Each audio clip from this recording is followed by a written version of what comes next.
Hello everybody, it is Tom and welcome to another video. Yay.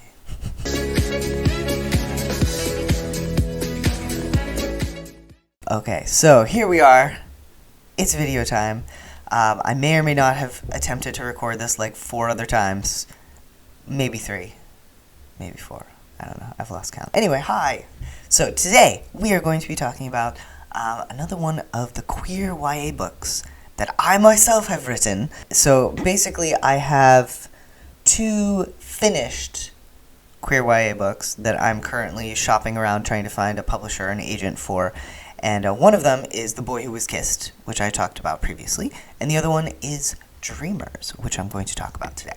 So before I get into it, let me just say the Heartstopper and Scum videos are coming. I promise. So there will be more Heartstopper comics. There will be more Heartstopper soundtrack. There will be more Scum reactions. They are coming. Just today I am talking about this because I wanted to talk about this. So also those videos take a really long time to put together. So I ask for your patience. Thank you. Okay, and I also wanted to say thank you so much to everyone who wished me a happy birthday yesterday. It really made my day. And I also wanted to thank people who donated to my top surgery fundraiser yesterday. I wanted to thank Martin Engel, or however you pronounce it, I apologize. $30 donation yesterday. Vicky, $100 donation. Anonymous, $30. Anonymous, $25. Anonymous, $50. And Andre, $50 yesterday. Thank you so much for being so kind and so generous. I really appreciate it, and it made for a wonderful birthday. So, thank you. So, this story, Dreamers, I wrote it during the pandemic, and it's the first time I tried to write a story based on my experiences as a trans guy. So obviously this was not possible before because I did not realize I was a trans guy until 2020. So, well, technically I realized a long time before then, but then went back in the closet. I have a whole other video about that. You can watch that if you want to. So, Dreamers. Let's talk about Dreamers. So, the main characters here, we have Leo, Robbie, Jackson, and Maya. So they are the main characters. All of them are queer. Leo and Robbie are trans. Leo is a trans guy who's also pansexual. Robbie is a trans guy who is gay. Jackson is a cis guy who is gay. And Maya is a cis girl who is a lesbian. So, here's the basic premise of Dreamers. So Leo, the main character, his dad died many years ago when he was 12 of a heart attack. And that is my story as well. So, yeah, you will notice a lot of me in the character of Leo because he was actually originally named Tom. And then I was like, no, I can't do that. I can't name my main character who's based after me with the same name as me. I mean, he didn't spell it with an H, it was T-O-M, but still, I couldn't do it. So, his name is Leo. And he has a lot of the same experiences as I have had. Except, he is realizing he's trans as a nearly 16-year-old, and for me, it took a lot longer. So Leo has 4 sisters and a wonderful mom, and his home life is great, his family is wonderful, but he is really afraid to tell them that he's trans. So he decides on the first day of school, all right, I'm going to do this. I am going to show up to school as myself.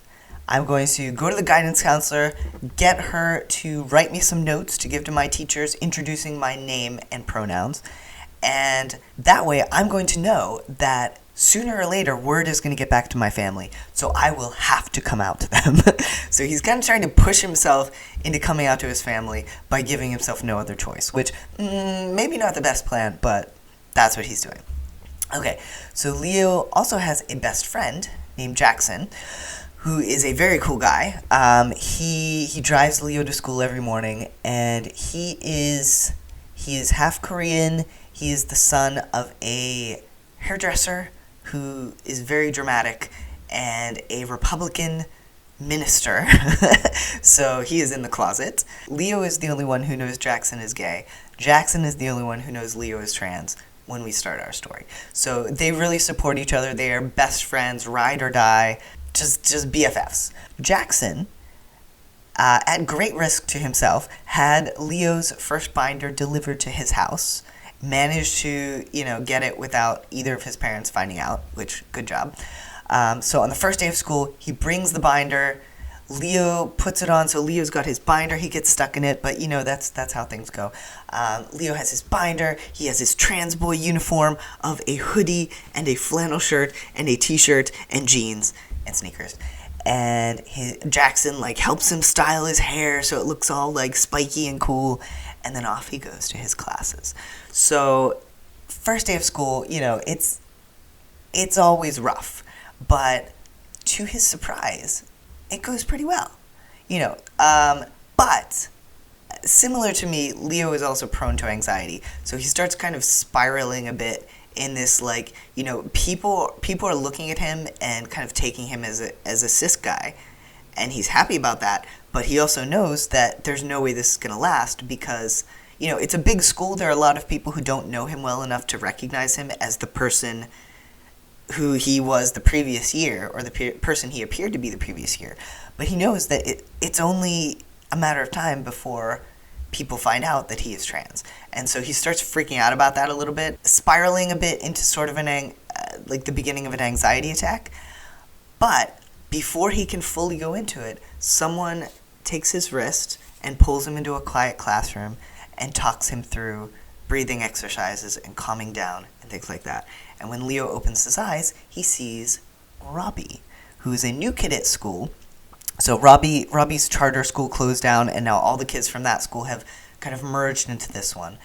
So Leo noticed him in first period, but they didn't talk or anything. But now here's Robbie in front of him, talking quietly to him, talking him down from his anxiety attack, and revealing that he too is a trans guy. So Robbie and Leo bond over this. I mean, they're both trans guys. They both have anxiety, though I feel that might be kind of standard for a lot of trans guys. But yeah, so they start bonding, and at lunch, Robbie sits with them, and Jackson is like, what's going on? Because he and Leo have been kind of, a group of two for a very long time, and now here is someone else. So Maya also joins their group, and we find out that Maya is actually Robbie's adopted sister.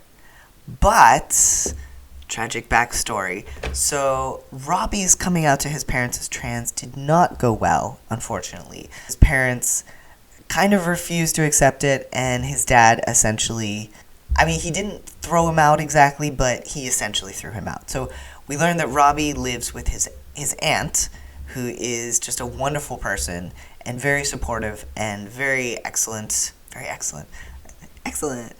But he's obviously very hurt by the fact that his parents, could not accept him. And he thought that Maya also would not accept him. It's a whole thing. But there's tension between them. They haven't spoken since Robbie left 6 months ago. But now she's in their friend group, so, we'll see how things will resolve. So that's the basic premise. And I also can't remember if I talked about the dreaming aspect of this. Did I? I don't know.